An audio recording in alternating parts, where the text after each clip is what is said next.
Some news stories from Ethiopia for you. Firstly, fuel shortage is becoming a serious problem in Ethiopia. We have received some pictures, videos showing that there are long queues for buying fuel. Even in Ethiopian capital Addis Ababa, there is shortage of fuel.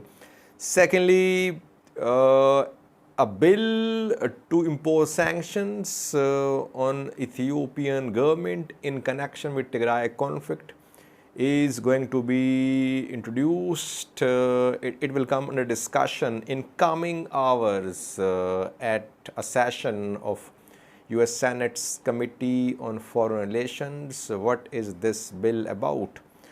Thirdly, we have a new story about protests which happened yesterday in the US. We know that Ethiopian diaspora members, Eritrean diaspora members, they were planning to organize a large protest against HR 6600 S3199 in Washington DC. Protests did happen, but question is how impressive was this protest? And Tigrayans also protested in front of the office of a US senator. Why did they protest there? Fourthly, Oromo Congress OFC, Jawar Bekle Garba, Ragudina's party has held General Assembly. It has shared a list of some important points which it says that the government should focus on. And lastly, Tigray government has shared an update on the humanitarian truce announced almost 5 days ago. It was announced 5 days ago by Ethiopian government. What is a Tigray government saying? Let's start with the ongoing fuel crisis in Ethiopia. There is shortage of fuel, long queues of vehicles can be seen in several parts of Ethiopia, even in Addis Ababa. Ethiopian capital, people have to wait for hours to get fuel. Earlier, I think last week, I shared pictures, videos from the Somali region of Ethiopia where there was dire fuel shortage. Now this fuel shortage seems to be spreading into other parts of Ethiopia too. Why is this fuel shortage being seen in Ethiopia? We know that fuel prices have gone up after the start of Russia-Ukraine conflict. Russia is one of the leading exporters of fuel. Is it due to rising oil prices that Ethiopia is unable to afford more oil imports? Or is it just a supply issue that oil is there but there are supply issues? Whatever the issue is, people are facing the problem. Ethiopian economy, we have been discussing, is definitely under pressure. If fuel prices keep on rising, it would be difficult for this economy to sustain the pressure of rising fuel prices. We are seeing the signs of crisis as regards availability of fuel. Tigray is under siege, no fuel is being provided to Tigray. So while Tigray is without fuel, now other parts of Ethiopia are also facing a crisis regarding availability of fuel. Second, viewers, an important bill is going to be discussed by US Senate's Committee on Foreign Relations too. The bill was due to be discussed last week, then it was postponed. Now on Tuesday, reportedly, the bill will come under discussion. The bill was introduced by Senator Bob Menendez of the US Senate's Committee on Foreign Relations. The bill was introduced in November last year. Now it is coming under discussion. The bill proposes sanctions on Ethiopian government. Interestingly, another US senator has introduced some amendments to this bill. The name of the senator is Chris Van Hollen. He has introduced some amendments which it is being said will weaken this amendment, which will weaken this bill. The amendments introduced by Chris Van Hollen will weaken the bill. That is why Tigrayan Diaspora members are opposing the amendments introduced by Chris Van Hollen.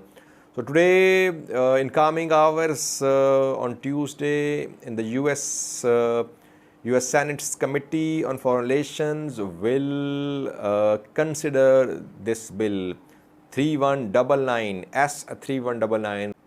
So if the US Senate's Committee on Foreign Relations passes this bill, it will be submitted to US Senate where it will be put to vote. But question is, what remains to be seen is which version will be passed at the committee, Senate committee.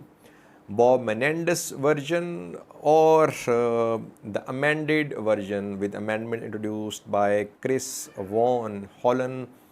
Will update you in coming hours about this bill. Thirdly, viewers, some protests were held in the US on Monday. Almost a week, preparations were underway to hold a large rally, a large demonstration in Washington, D.C. against HR 6600 and other bill pending with US House of Representatives, where it could be put to vote, and it calls upon the US government to impose serious sanctions on Ethiopian government. The preparation was underway for more than a week. Question is, how impressive was yesterday's demonstration in Washington, D.C.? Well, what we have seen from pictures, videos is that definitely large number of people were seen there as participants. But if you compare Monday's rally and last year's No More protest, Monday's rally was not impressive at all. Last year's No More protests were huge protests. I covered them. I have videos, I have pictures. Aerial shots were shared when those rallies were taken, showing thousands of participants. This rally is definitely, it was much smaller than last year's No More protest.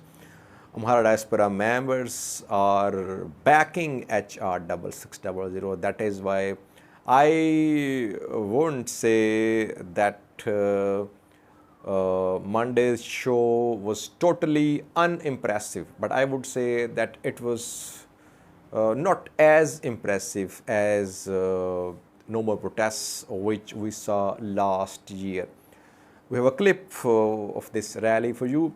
Tigrayans also held a digital protest. A vehicle was parked outside the office of Senator Chris Van Hollen, who has introduced some amendments to S3199 bill due to be considered today by US Senate's Committee on Foreign Relations. A vehicle was parked displaying some messages for Senator Chris Van. The messages read, "End famine, don't block S3199, a protest from Tigrayans, a message from Tigrayans for Senator Chris Van." Watch a video clip from Ethiopian Diaspora rally which was held in Washington, D.C. yesterday, then other news stories.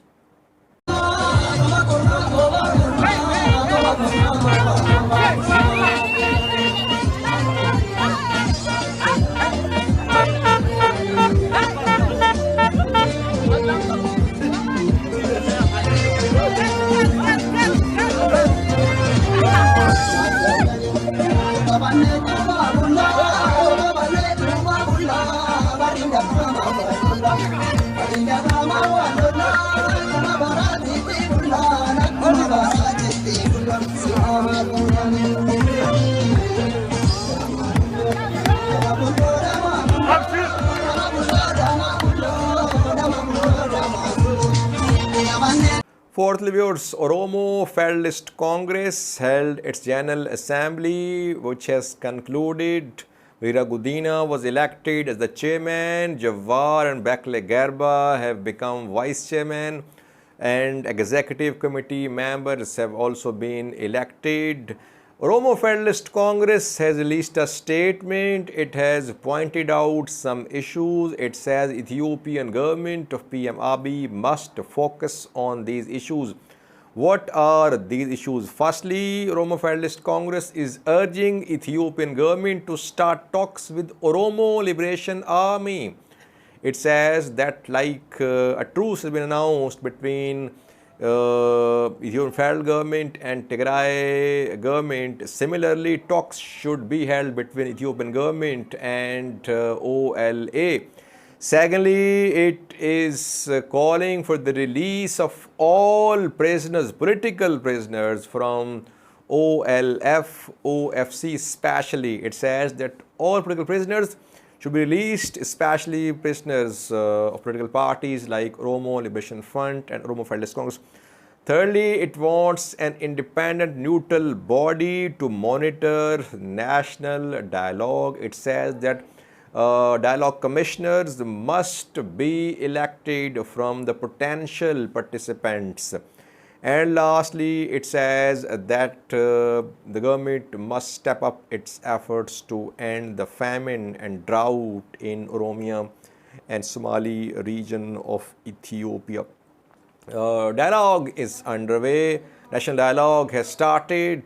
These amendments, these suggestions, these points, will they be considered by Ethiopian government? I don't think so, because national dialogue is already underway, though boycotted by several main political parties in Ethiopia. Will the government start talks with Oromo Liberation Army? That's the important question. So far, no signs of any such talks. Lastly, viewers, Tigray government has shared another update on the truce, humanitarian truce announced almost 5 days ago by Ethiopian government. Tigray government says that so far no aid trucks have arrived in Tigray. All information circulating that aid is being delivered to Tigray is false. International community must take notice that a false campaign is underway, that aid is being provided to Tigray. So far, no aid has entered Tigray. Once again, Tigray government says political issues and humanitarian issues must not be linked. It means that withdrawal of forces, border disputes, they should not be linked with humanitarian issues. No announcement of any withdrawal from Tigray Defense Force in this statement. It means that TDF is not withdrawing from afar, from Waghimra, from North Gondar. Amhara forces are not withdrawing as well. They are in Humra, Volkait, Sagade. So it's just an update saying that nothing is happening on the ground. Thanks for watching.